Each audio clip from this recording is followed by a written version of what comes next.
दर्शकों नमस्कार, हिमवंती मीडिया पर आप सभी का स्वागत है। मेरा नाम है प्रीति चौहान। पाउंटा साहिब के बहराल से आप सभी के बीच में इस समय लाइव जुड़े हैं और यहाँ पर गौशाला है जिनकी देखरेख सचिन ओबरॉय की ओर से की जाती है। आप सभी उन्हें जानते हैं, समाज सेवी है और पिछले कई सालों से गौ माता की सेवा में लगे हैं। कई बार प्रदर्शन भी किए, गौ माता के लिए कई बार सड़कों पर भी रहे। लेकिन फिलहाल अभी वर्तमान स्थिति क्या है वो आपको दिखाते हैं। फिलहाल आज डिग्री कॉलेज कफोटा के लगभग 56 स्टूडेंट्स यहाँ पर विजिट के लिए आए हैं, जिन्हें यहाँ पर दिखाया जा रहा है कैसे गौ माता की सेवा यहाँ पर होती है, क्योंकि बहुत ज्यादा संख्या में यहाँ पर गौ माता रखी गई है जिनकी सेवा सचिन ओबरॉय जी करते हैं। फिलहाल प्रोफेसर साहब हमारे साथ मौजूद है, उसके बाद स्टूडेंट से भी बातचीत करेंगे। आज का इनका शैक्षणिक भ्रमण कैसा रहा जिला सिरमौर का, फिलहाल सर से बातचीत करना चाहेंगे। सर, आज का ये जो आपका टूर था ये कैसा रहा और कहाँ से कहाँ तक था? उसके बाद बात करूंगी कि आप गौशाला आए हैं और क्यों आए हैं, क्योंकि हमने अक्सर देखा है बड़े शहरों का भ्रमण किया जाता है, धार्मिक स्थलों का भ्रमण किया जाता है, लेकिन अच्छी और खास बात ये रही कि आपने आज इस जगह को चयन किया कि यहाँ पर आप आए। फिलहाल ये टूर के बारे में बताएंगे। Thank you ma'am. आज हम हमारा जो भ्रमण है, मतलब ये एजुकेशनल टूर कम एक इंडस्ट्रियल एक्सपोजर का टूर है। इसमें हम कफोटा से चले, पहले हम रेणुका जी गए जहाँ हमने मतलब वहाँ की प्राकृतिक एक दिवसीय टूर था मैम। वहाँ पे वाइल्ड लाइफ वगैरह से बच्चों को वो परिचित कराया। फिर उसके बाद हमारे एक इंडस्ट्रियल एक्सपोजर का वो था विजिट, जहाँ पे हमने तिरुपति वेलनेस में जाके बच्चों को वहाँ पे R&D की फैसिलिटीज़ और उसके अलावा वहाँ पे प्रोडक्शन वगैरह कैसे हो रही है उससे बच्चों को परिचय कराया। उसके अलावा बात भी करी कि एम्प्लॉयमेंट वगैरह के क्या एवेन्यूज़ रहते हैं कि कैसे मतलब बच्चे अगर प्राइवेट सेक्टर के लिए। कौन सी ईयर के स्टूडेंट्स हैं? मैम ये फर्स्ट ईयर से लेकर थर्ड ईयर के, जिसमें आर्ट्स और कॉमर्स के बच्चे हैं।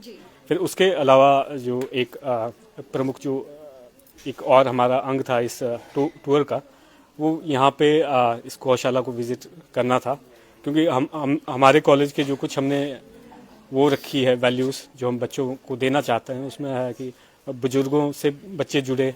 जैसे हम देख रहे हैं बुजुर्गों को उतना अब मान सम्मान नहीं मिल पा रहा है नैतिक शिक्षा के तौर पे, है ना। और दूसरी चीज़ है कि पशु है, निरीह प्राणी है, उनके प्रति उनके मन में एक हमदर्दी और एक उनके एक एम्पैथी वो भाव उनमें पैदा हो। तो पीछे हमने एक इस तरह का एक वो भी कराया जिसमें बुजुर्गों से हमने बच्चों का डायरेक्ट इंटरेक्शन करवाया और इन्होंने समझा उनकी सोच, उनकी विजडम को, उनके लिए बहुत मतलब वो इंफॉर्मेटिव रहा। और फिर आज यहाँ भी जो सचिन जी की स्टोरी है हमारे लिए बहुत इंस्पायरिंग है, जो अपने मतलब जिन्होंने अपना पूरा जीवन ही इस चीज़ के लिए न्यौछावर कर दिया और मतलब अपने क्या बोलते हैं, अपने संसाधन तो दे ही रहे हैं, अपना वो भी कर रहे हैं, परिश्रम भी दे रहे हैं। तो एक बहुत बड़ी एक इंस्पायरिंग चीज़ है सर। आप भी कुछ आज के बारे में सभी कुछ तो बोल दिया है प्रोफेसर साहब ने। ये हम एनिमल लव एक थीम लेके चले हैं जिसमें बच्चों को हम मोटिवेट करना चाहते हैं कि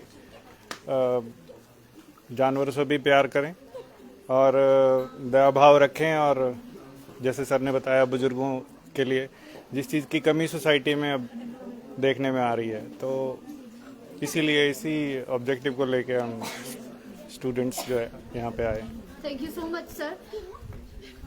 मेरी गुजारिश सचिन ओबरॉय जी से, आप आगे आए। यूँ तो हम आपसे रूबरू होते रहते, लेकिन काफी समय हो गया है हम भी गौशाला नहीं आ पाए हैं। वर्तमान में कैसी स्थिति है, क्योंकि बीते कई सालों से हमने देखा है कड़ा संघर्ष आपने इस गौशाला को बचाने के लिए किया है और आप अपनी जो आपकी हिम्मत है उस पर आप डटे भी रहे हैं। वर्तमान स्थिति क्या है?